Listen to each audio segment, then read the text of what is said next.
談判嘅第一個技巧就係要獅子開大口，尤其喺一啲商業談判上面咧，其實你同談判對方之間咧資訊差咧係好大㗎。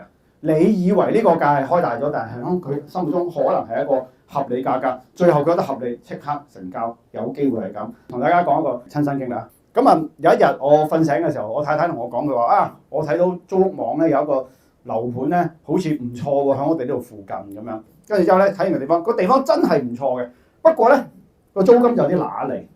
咁但係嗰啲嘅地產代理咧，通常咧就會窮追不捨嚟嘅，就話：哎呀，還口價啦，還口價啦，試下啫嘛咁樣。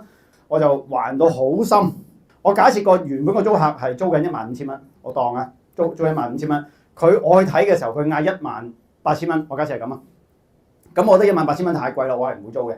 跟住佢係咁叫我還口價 ，OK， 咁我就同佢講，我話：唉，還啊，是但啦，12,000啊咁樣。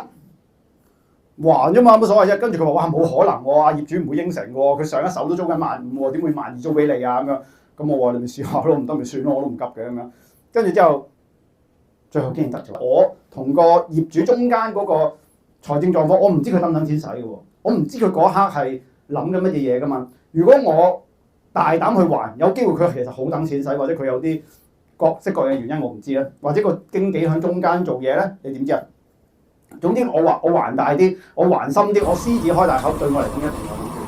哪怕佢真係話唔得喎，12,000太咩咯喎，咁啊13,000咯，14,000咯，咪慢慢傾咯，係咪？咁你有空間去走盞啊嘛。關注我做 Top Sales。